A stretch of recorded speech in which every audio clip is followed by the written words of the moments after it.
क्योंकि अमेरिका के राष्ट्रपति ने भी ये कहा कि यदि बाबा साहब हमारे देश में पैदा हुए होते तो हम उनको सूर्य नमस्कार करते।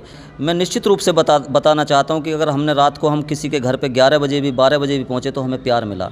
कहीं ना कहीं बहुजन समाज में एक बहुत बड़ा परिवर्तन है, और इतना बड़ा परिवर्तन है कि आप देखिए कि पहली बार जो भीम ज्ञान चर्चा मिशन ने एक मुहिम शुरू की, पहली बार जो एक 25 दिसंबर जो एक महत्वपूर्ण दिन था, बाबा साहब ने उस दिन को चुना और उस दिन को चुन के हमको बौद्ध महोत्सव के रूप में मनाने के लिए आग्रह किया।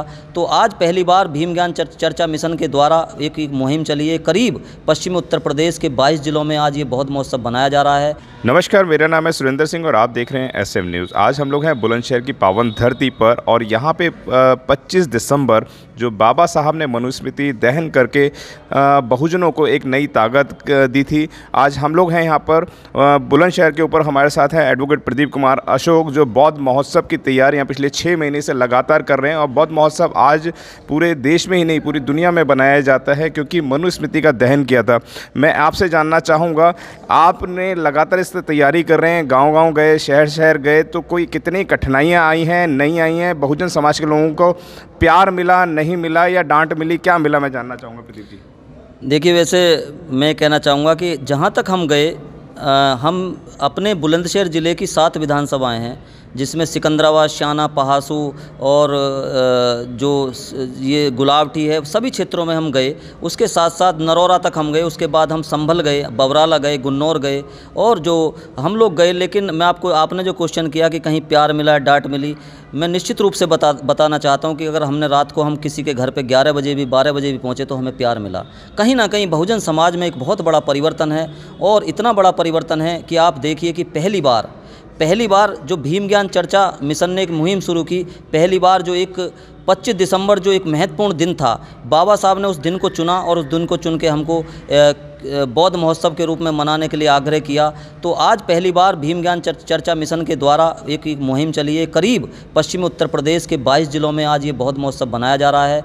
उससे पहले जैसे बौद्ध विहार हमने 5 दिन से सज चुका था, उसके साथ साथ आज कई बाबा साहब की प्रतिमाएं आप देख रहे होंगे, सोशल मीडिया पर देख रहे होंगे, बाबा साहब की प्रतिमाओं को सजा दिया गया है और रात को सजा दी जाएंगी। लोग अपने घरों पे आज मिठाइयाँ बांटेंगे, और कहीं ना कहीं आज अपने घरों पे मोमबत्तियाँ लगाएंगे, झालर लगाएंगे, और कई दिन से लग चुकी हैं। तो हमको जो मिला, प्यार मिला। और ये एक बहुजन समाज में जो बुद्ध के अनुयायी हैं, वो कहीं ना कहीं ऐसा लगता है कि वो बौद्ध धर्म को आगे बढ़ाने के लिए प्रयास रहते हैं, और बौद्ध धर्म जल्दी ही पूरे देश में एक बौद्ध में महारत जो बाबा साहब चाहते थे वो होने वाला है। हमारे साथ श्रीपाल सागर जी हैं, मैं इनसे जानना चाहूँगा, 25 दिसंबर को पहले लोग हर्षोल्लास के साथ नहीं मनाते थे, तो क्या कारण है कि आज लोग हर्षोल्लास के साथ मना रहे हैं, और क्यों मनाना चाहिए 25 दिसंबर को सेलिब्रेशन के तौर पे, मैं आपसे जानना चाहूँगा। जी, जय भीम, नमो बुद्धाय।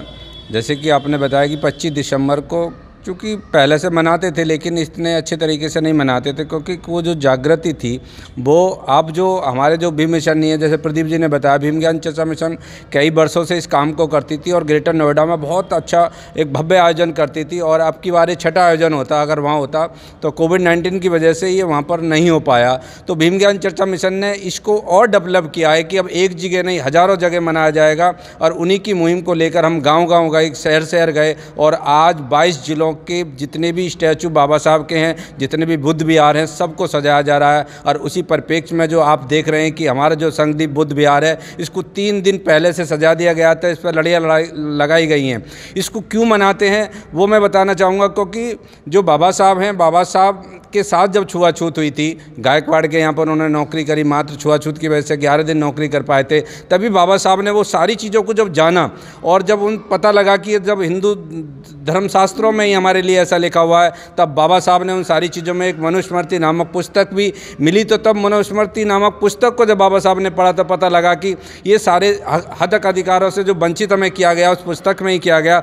और बाबा साहब ने उसको 25 दिसंबर 1927 को आग के हवाले किया। लेकिन बाबा साहब ने 25 दिसंबर को ही उसे आग के हवाले क्यों किया, उसका भी कारण था, क्योंकि बाबा साहब ने जब इस देश में जाना कि इसमें बौद्ध धर्म रहा था और उसका शासन बहुत अच्छा रहा था, कि समता, स्वतंत्रता, न्याय, बंधुता का शासन जहाँ बौद्धों का रहा था, तब बाबा साहब ने जाना कि इतने अच्छे शासन का अंत कैसे हो गया। तब बाबा साहब ने उन सारी चीज़ों पर विचार किया, तो पता लगा कि यहाँ के जो 10वें राजा, जो बौद्धिस्ट जो राजा थे, वैदरथ, उनका जो वध एक पुष्पमित्र शुंग ब्राह्मण ने किया था। तो बाबा साहब ने जब वो सारी चीज़ देख रहे थे तो बाबा साहब को पता लगा कि जो 25 दिसंबर है एक बड़े दिन के रूप में भी इसे मनाया जाता है और बौद्ध इसे बौद्ध महोत्सव के रूप में मनाते थे। और बाबा साहब ने उसी परिप्रेक्ष्य में सबसे प्रथम जो गौतम बुद्ध की प्रतिमा उन्होंने 25 दिसंबर 1954 को स्थापित की थी। तो ये दिन एक नया दिन नहीं है, ये बहुत पुराना दिन है। ये बौद्धों का त्यौहार था कि जो लुप्त हो गया, बौद्ध धर्म लुप्त हो गया तो इसलिए त्यौहार लुप्त हो गया। तो बाबा साहब ने जब इन सारी चीज़ों का अध्ययन किया, इसीलिए 25 दिसंबर का दिन बाबा साहब ने उस मनुस्मृति के दहन दिवस के लिए चुना था कि आज से इस दिन से मैं इस अपने समाज को गुलामी देता हूं और इसको एक त्यौहार के रूप में मैं इसे लोगों के बीच में वो लेके आए। जी प्रदीप जी, मैं आपसे जानना चाहूँगा, जैसे श्रीपाल सागर जी ने बताया है कि ये बौद्ध धर्म जो लुप्त हो गया था, क्या कारण है कि बुद्ध की धरती पे ही बौद्ध धर्म लुप्त हो गया? इसका कारण तो बिल्कुल सीधा सीधा है और आज भी दिखाई देता है। आज 70 साल बाद भी यदि आप देखेंगे तो आज भी वो कहीं ना कहीं भेदभाव दिखाई देता है, लोग भेदभाव करते हैं। आज भी इस देश के अंदर एक राष्ट्रपति को मंदिर पे नहीं चढ़ने दिया जाता। आज भी इस देश के अंदर कहीं ना कहीं जब आप अखबारों में पढ़ते हैं, कहीं ना कहीं हिंदू धर्म में जब लोग कांवड़ लेने जाते हैं तो उन्हें मंदिरों पे जल भी नहीं चढ़ाने दिया जाता। बड़े अफसोस की बात है।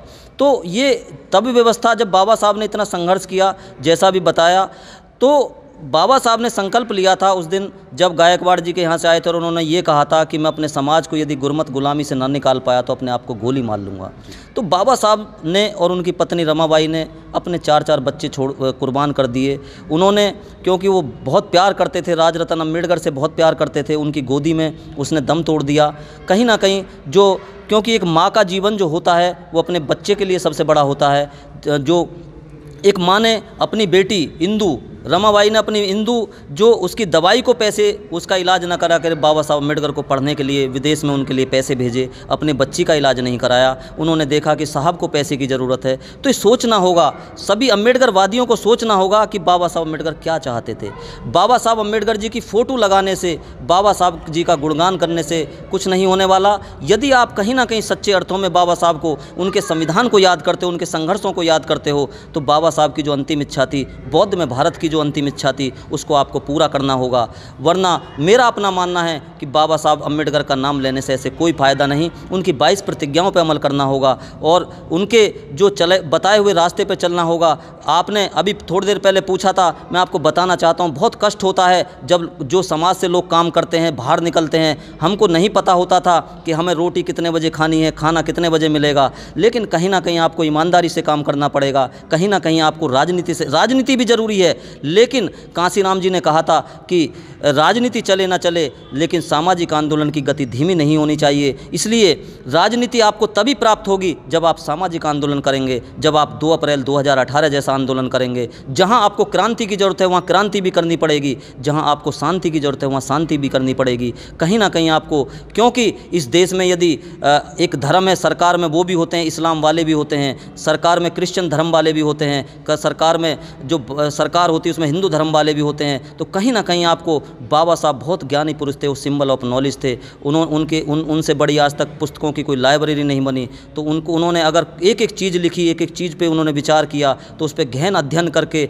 सभी धम्म अनुयायियों को, अम्बेडकरवादियों को ये सोचना होगा कि बाबा साहब क्या चाहते थे। इसलिए कष्ट कितने भी आएँ, कष्ट, और ऐसा नहीं है, हमसे पहले भी हम लोग काम कर रहे हैं, हमसे पहले ना जाने कितने बहुजन महापुरुष देश में पैदा हुए और कितने हमारे बुजुर्गों ने संघर्ष किया है। उस संघर्ष का ही परिणाम है कि हम संगदीप बौद्ध विहार जैसा एक सुंदर भवन यहाँ निर्मित कर पाए हैं। उसी चीज़ का परिणाम है कि कहीं ना कहीं ये मिशन इतना आगे बढ़ा है कि यदि कहीं कोई घटना होती है तो सभी बहुजन समाज एकत्रित होता है। लेकिन जो आपने कहा, आपने पूछा, मैं बताना चाहता हूँ, आज भी भेदभाव है इस देश के अंदर। यदि सत्ता की बात आती है तो आप कहते हैं भेदभाव है और आप बाबा साहब की बात करते हैं, तो क्या बाबा साहब पे राइटिंग में कमी है या बाबा साहब को समझने में कमी है, वो बताएं। तो भेदभाव आज भी क्यों है, जबकि आज आप सूटेड बूटेड भी हैं, आप अच्छी अधिवक्ता भी हैं और तमाम जगह पे आप जाते हैं, प्लेन में भी जाते हैं, ट्रेन में भी जाते हैं, सब जगह जाते हैं, तो फिर भेदभाव कहाँ पर है? यानी बाबा साहब ने कहीं लिखने में कमी छोड़ी है या लोगों को बाबा साहब को समझने में कमी है?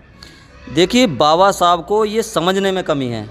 वो इसलिए समझने में कमी है कि यदि हम बात करें, यहाँ के जो सोच के लोग हैं, जो सत्ता में बैठ जाते हैं, वो जब विदेशों में जाते हैं तो वो विदेशों में जाके, चाहे वो इंग्लैंड में जाएं, अमेरिका में जाएं, किसी भी देश में जाएं, जो सत्ता के जो ऊपर उच्च स्तर पर लोग बैठे हैं, वो दूसरे देशों में जाके कहते हैं कि मैं बुद्ध की धरती से आया हूँ।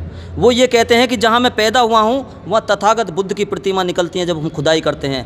लेकिन मानसिकता इसलिए झलकती है उनकी कि जब वो भारत देश के अंदर आते हैं तो वो कहीं ना कहीं वो बुद्ध की बात ना करके वो जातिवाद की बात करते हैं। वो कहीं ना कहीं वो लोग हैं, वो कहीं ना कहीं वो धर्म में बांटने की बात करते हैं। तो ये बाबा साहब ने तो एक ऐसा संविधान, भारत का संविधान दिया, और भारत के संविधान को उन्होंने 2 साल 11 माह 18 दिन अथक प्रयास करके उन्होंने उसको निर्मित किया, उनको बताया, और एक एक जो आर्टिकल थे उस पर बहस हुई।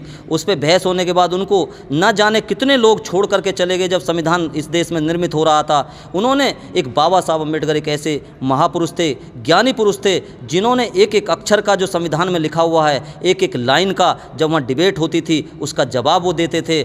लेकिन आज भी कहीं ना कहीं जो दलित, शोषित, वंचित हैं, उनको स्वीकार करने के लिए वो लोग मानने के लिए तैयार नहीं हैं। उनको कहीं ना कहीं सत्ता की जब बात आती है उनको प्रधानमंत्री बनाने के लिए तैयार नहीं है। जब सत्ता की बात आती है तो मुख्यमंत्री बनाने के लिए तैयार नहीं है। अगर कहीं ना कहीं जो बाबा साहब ने किया वो कोई इस देश में नहीं कर पाया, पूरे विश्व में नहीं कर पाया, क्योंकि अमेरिका के राष्ट्रपति ने भी ये कहा कि यदि बाबा साहब हमारे देश में पैदा हुए होते तो हम उनको सूर्य नमस्कार करते। तो ये तो कहीं ना कहीं एक धर्म की राजनीति और इस तरह की राजनीति इस भारत देश के अंदर जो मानसिकता है, भारत देश के अंदर कहीं ना कहीं वो मानसिकता आज भी बहुत सारे लोगों की दूषित है, जो कहीं ना कहीं आज भी बाबा साहब अम्बेडकर जी के बनाए संविधान को नहीं मानते। वो कहीं ना कहीं आज भी उस मनु के संविधान को ही मानते हैं जो बाबा साहब ने 25 दिसंबर 1927 को जला दी, 25 दिसंबर 1927 को जिसको आग लगा दी थी। आज भी वो ऐसी ही मानसिकता रखते हैं। जी धन्यवाद। अगर आपने अभी तक हमारा चैनल सब्सक्राइब नहीं किया है तो सब्सक्राइब करें और घंटी का बटन बिल्कुल भी दबाना ना भूलें ताकि सभी लेटेस्ट खबरें पहुंच सकें आप पे सबसे पहले।